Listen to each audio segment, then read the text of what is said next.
Armored Hunter Gunhound X. That's one Japanese name right there. So this is a port of a PSP game. It's a pretty fun one.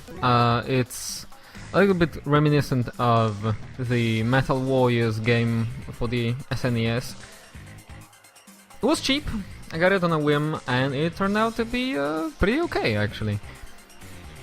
So here we have in the background a bit of a story. It's not very complicated. It's the future, there's a conflict. People fight over super fuel, whatever, just some scarce resource. And you're a pilot of a Gunhound, a small mecha, almost like a power suit kind of thing.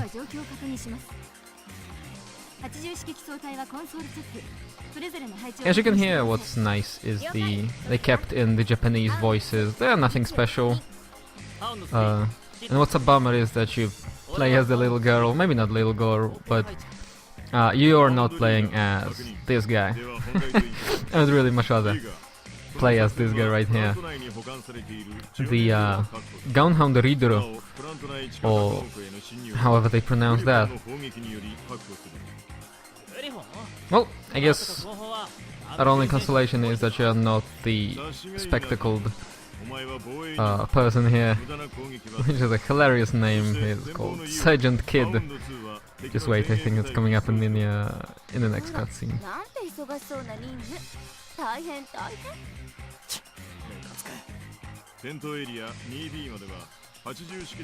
By the way, this track in the background, there's some really nice anime menu music here.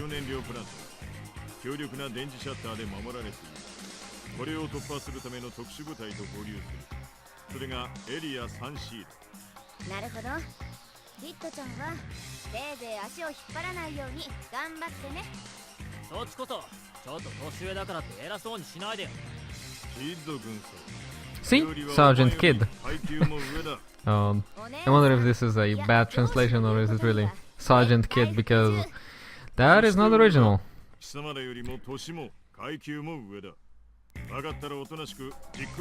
yeah, it's this is not live, by the way. While the first mission is pretty easy, I still weren't very confident playing it and commentating live, so this is made in post.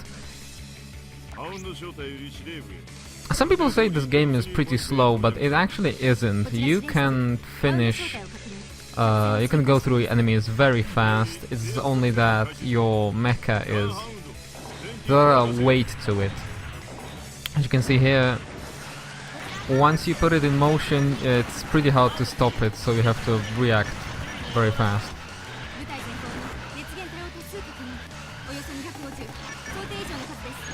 It's pretty basic. You have two sets of weapons with their own ammo counts, anti-air and anti-ground one.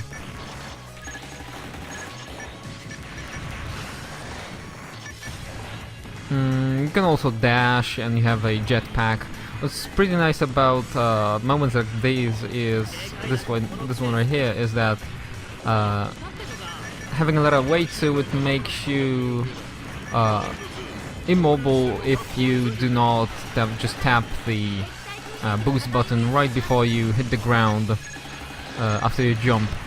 So there's a little bit of skill going on right here. I just want you to notice how useless one of the enemies is. It really cracks me up.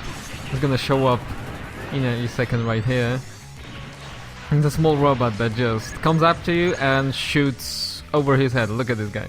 Like I still got hit by it, so maybe there's some strategic thinking to it. This guy is pretty funny as well. He has a shield that blocks any attacks apart from a melee, so you just gotta give him the fist, I guess. Just a little bit.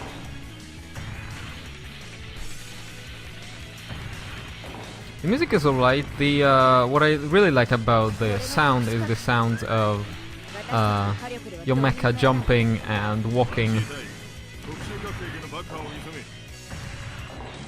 Just this meaty anime sounding thing. It reminds me of Shogo a little bit, which was one of my favorite games in my childhood.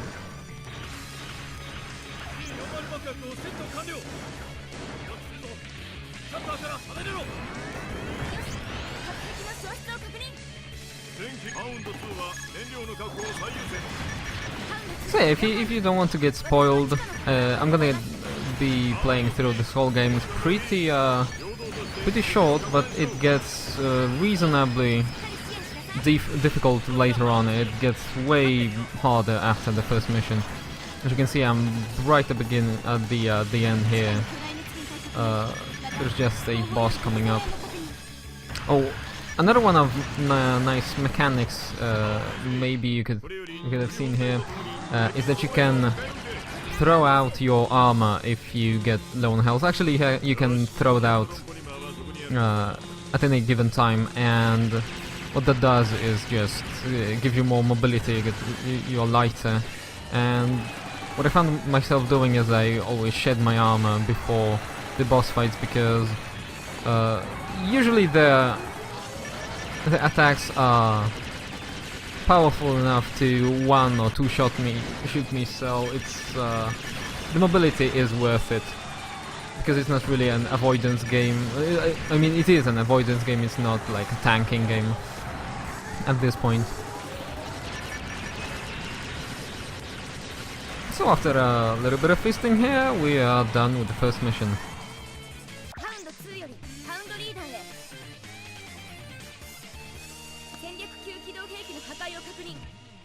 We get a little bit of a nice jingle after a mission clear shows up. Stick around, shortly we'll be going through the second mission.